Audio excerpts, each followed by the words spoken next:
Hello, today we're going to be building a computer with what's in this box. It's a little newer part than the parts that were featured before in the other videos, but this one came from Greece, and well, will you join me? Also have a little something to say about this machine down here. So we'll see what we will find. Well, it's a socket 370 motherboard. Now, why did I get it from Greece? Well, it was one of the few places that I found, or listings that I found, that satisfied my checklist for this build. It needed to take a 1 gigahertz socket 370 Pentium 3. It needed to be micro ATX, and it needed to have an AGP slot. A lot of ones that I found online, there are a lot of full, ATX style boards. Wouldn't fit in the case that I want to use, and the micro ATXs a lot of them seem to miss the AGP slot. So this one actually came from a compact Presario 4000 series 4415 EA, apparently. That's what it says on the listing. So I am going to pop some components in and give it a first test. And that's what we're going to use. It's an Intel Pentium III SL5B3. It's a 1 gigahertz copper mine, 256K cache, 133 megahertz front side bus, and running at 1.75 volts. We'll see how that goes. Maybe I should have had 3 DIMM slots as a prerequisite as well, because where did my bag go? They're all DIMMs, PC100 and PC133, and it turns out I really only have one stick of a 256 PC133. But I don't know. I can try ECC. There's no harm. And so these are 2 56 meg sticks of PC133 with ECC. They're the same sticks, not the same sticks, but they're the same type of sticks that are in Monster 366. So heatsink and fan are put on. Those are not nice to put on. Those really are not. And if you saw from the other, from the last part, there was it had a bigger heat spreader. I mean, normally this is another 1 gigahertz Pentium 3 from the year prior. This one was 01. This one is 2000, as you see right there. The only difference, it seems like, is the voltage is just 0.05 lower. Apparently both of these are copper mine. But enough yapping. Let's put some power. Oh, cool. All right. Compact Presario 4415E.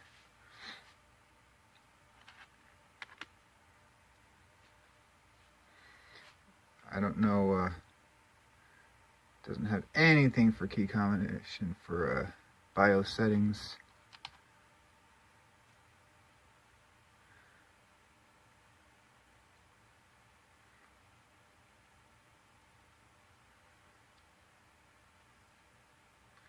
that's good.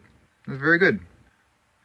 It's about counting up as fast as that socket 7. I made it first time around. You know, a lot of F10 setup. A lot of changes were made in the time it was last powered up. I would imagine. So this is okay. Pentium 3, 1000 megahertz. 512 megs of 133 megahertz. Okay. Let's see what date and time says. Oh, yep, that's off.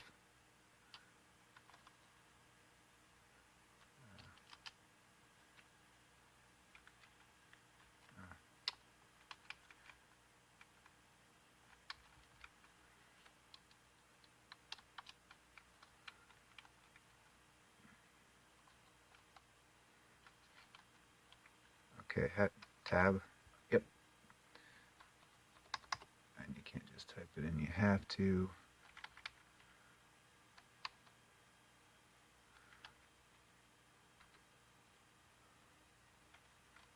$21.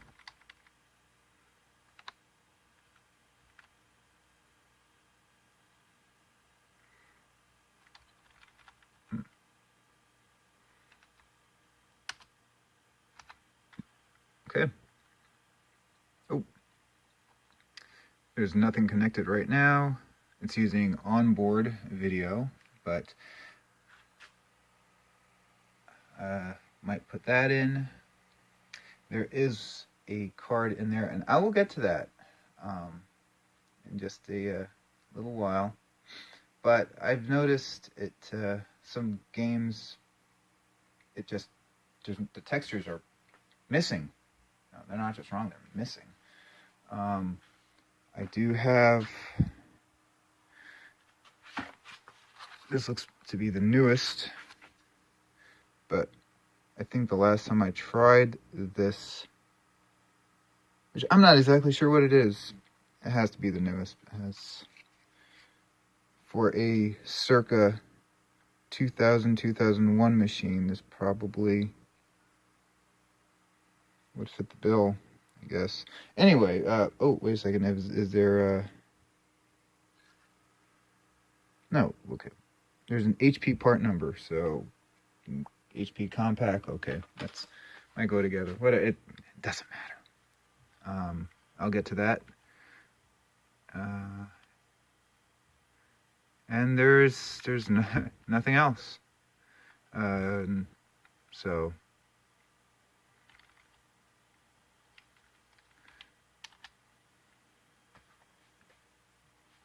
So recognize everything, and oh, there's no boot device, and I will get back to you when I have more stuff put together. So I originally wasn't going to complete this video or go on with it because it did not go as planned at all. This was never going, in my mind, the final product. And I will explain, a little story time. So, as you may, come to realize that this past year, with me actually making videos, I had a renewed interest in older machines and just trying to figure out exactly what I had. And as I said many times during other videos about pulling stuff out of storage, and it hasn't been hooked up for the last decade plus. So one of the things that I wanted to do as a machine for upstairs is have a Windows 98 machine. And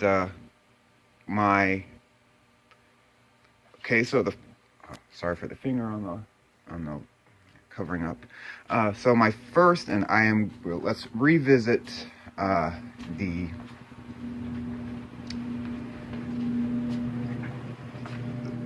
the graveyard. So I had this machine that had a 1 gigahertz Pentium 3 and perfect starter for just everything was basically in there. I upgraded, and it was working for me as a Windows 98 machine upstairs for some Windows 98 games, and working just fine. All of a sudden, the light, the power light, remained amber and it wouldn't turn on anymore. Oh, great. So what was wrong with that? Well, it turned out that it actually did have a bad motherboard. And now just keep that computer in mind. So I replaced it with, put this motherboard in. It also had a 1 gigahertz Pentium 3. And that didn't work. Wait. Oh, no. First, I tried a different power supply. That didn't work. And so I put this board in with the other power supply, and it worked.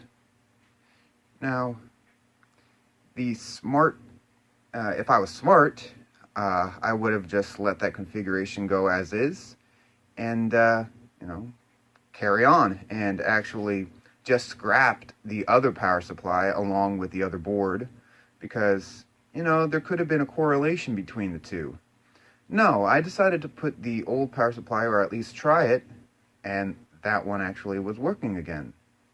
So, happily playing around with it, and a few weeks later, the same symptom appeared.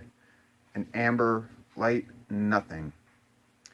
So, that bad power supply killed 2 boards. Yeah, that was awesome. So, pulling stuff around from all my scrap parts and everything, I decided to build this machine. It's not a 1 gigahertz Pentium 3, but a 1.2 gigahertz Athlon. It's like, okay, that's same time period, whatever, a little newer, a little faster, whatever. It's that should work out okay. This machine is hot and loud. It's not a very good setup for that processor. We have the back of this like this, and if the CPU is around this area, the power supply is kind of choking any type of airflow around it. It's a little too close for what the Athlon needs.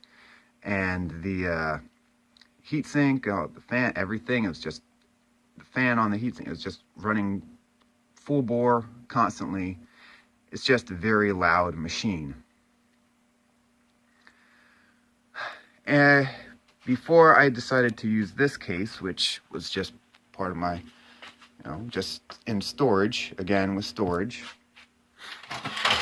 I was thinking about using this one. But it is a a short desktop, so it only tower, so it only does micro ATX. This is a full ATX board, so I couldn't use this. So that was one of my prerequisites on that board that I just got, micro ATX, because I wanted to use this case. I didn't remember how beat up this case was. There's no front panel. Everything is stripped on this front, and it's like, no, actually, this is gonna go in the scrap. I could maybe look for a front cover for this again, but no, that's silly. I'm just gonna get rid of it. So that was gonna be kind of like a ricer PC, I guess, because this originally came with a Pentium, but with Windows 7, so much newer than a 1 gigahertz Pentium III. So I needed a case to justify my purchase. I was looking at this one, which currently holds a 800 megahertz Celeron. Oh, and I did find more sticks of 256 PC-133. So that was actually pulled from this machine.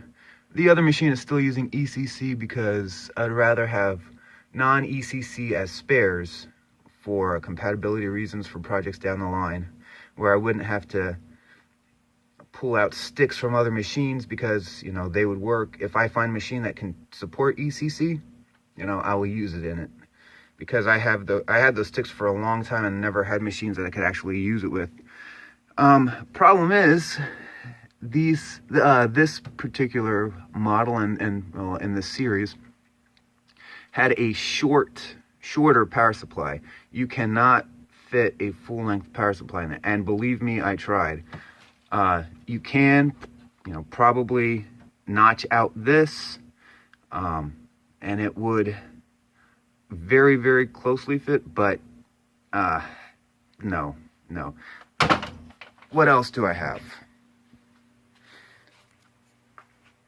This case was filled with junk parts ready to go to the recycler. You know what? It's some micro ATX. Funny thing about it, upstairs, the monitor that it's going to be connected to was actually the monitor that I got with this machine. It used to be my aunt's machine. Well, the components, the original components in it, you know, a Celeron D, are actually in this machine. This is a test machine for hard drives and other components that, you know, just stick the hard drive in there, you know, run the tests on, and, you know, that's why the case is open and everything else. So it's just, you know, quickly plug and unplug. It does have IDE and SATA, so it's a good tool for that. But I decided to take it out of this case into this case because this has a lot more room inside of it to work on. So, getting back to this, because this case was being scrapped, I didn't care about any of the components that belonged with this case. And this case, with its toolless, well, semi-toolless, because you need some screws with thicker heads to actually slide this in and out and have it guide correctly on the rails and being held in place by these, you know. So I just put in bigger screws than what the drives needed, and these are all in place. So I figured out a solution for the screw problem. And actually, you see right here too, I had to bend that in and just fit a normal screw in there, which kind of overlaps on the case to hold the hard drive in place. This requires a bracket that just holds all 4 slots in. At this point, if I find it, it's maybe in here, I don't know, it probably was just put in the garbage at some point, but nothing little electrical tape won't cover up. It's behind the machine, who's looking. So that's about it. Right now it's installing, well, it's formatting drive C for Windows 98 install, and this also meets one of my other prerequisites for switching out the computer, is that this is a lot quieter.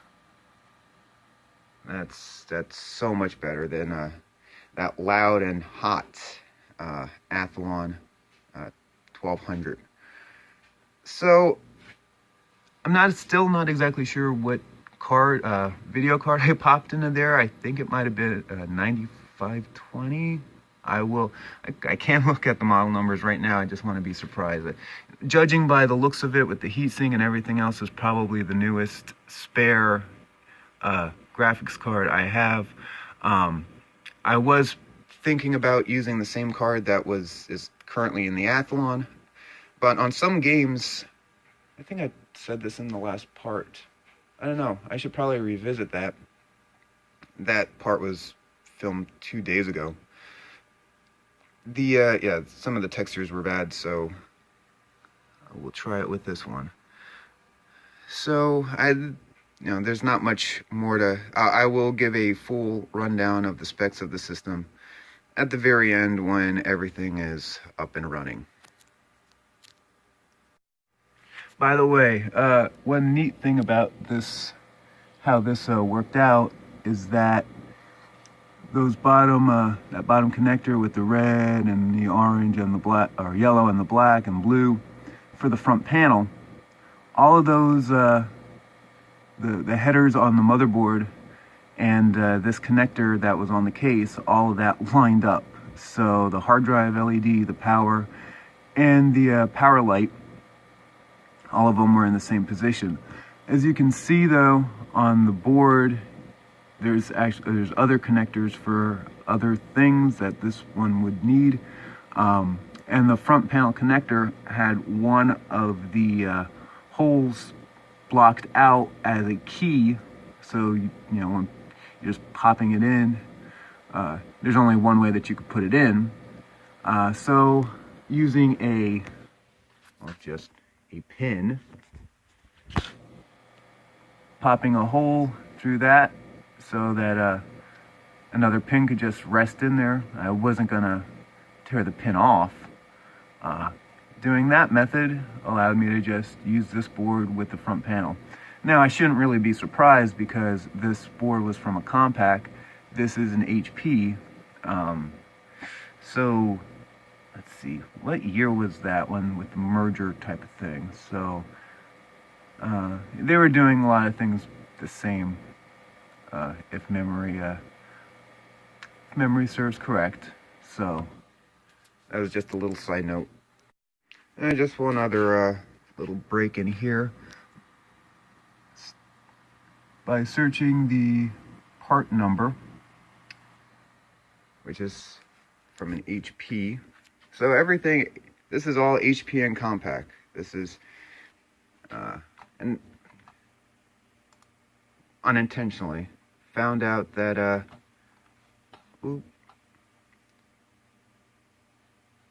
5187-3705 is a GeForce 4 MX40 440. It's a little newer than what this machine would have been, but if you had this machine, wanted to upgrade, I mean, it's actually, I've learned now that the 440 is basically the OEM, and it was used a lot. So yeah, no wonder I have at least one of these cards.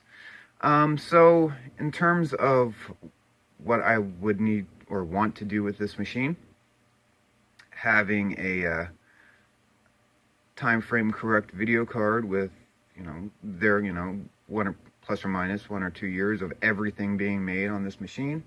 So that's an added benefit, I guess.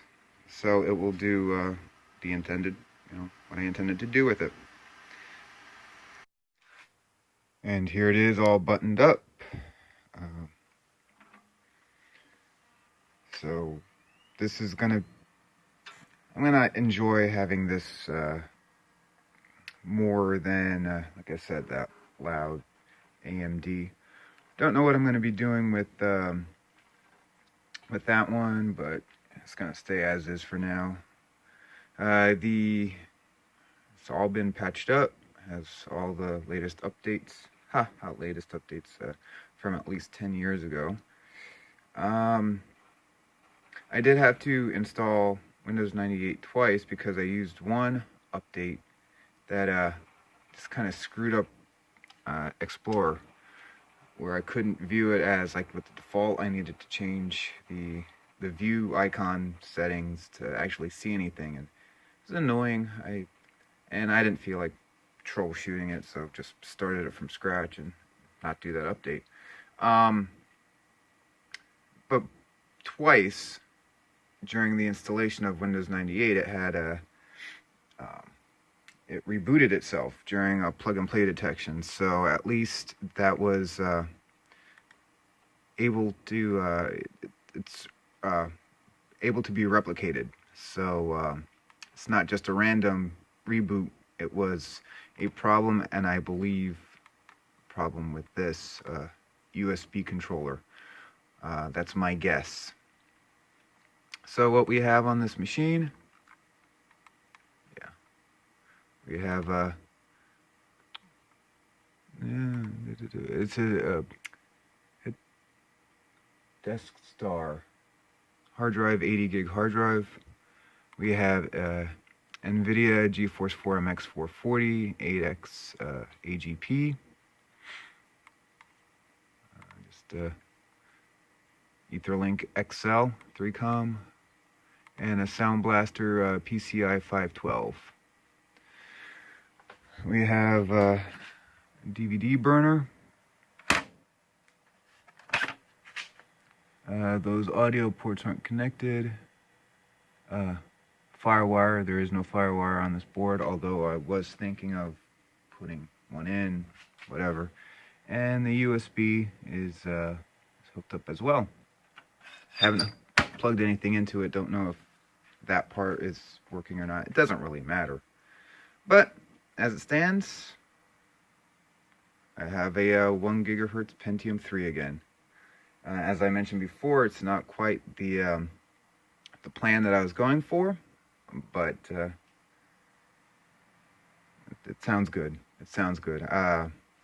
So take care. Bye.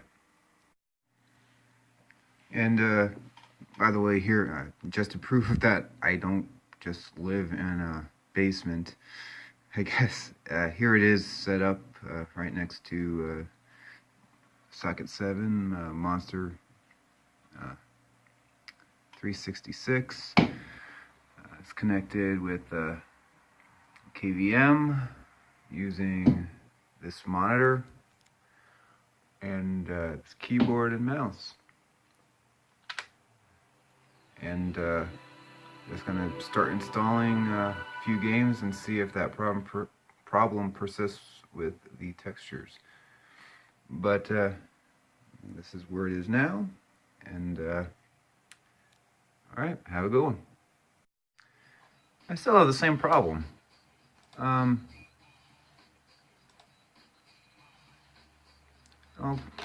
whatever, it doesn't matter, because it doesn't matter what I pick, whatever. The card does not appear. And no cars appear. And you'll see in the that just looks bad. That was happening before. So, and then I try to go quit,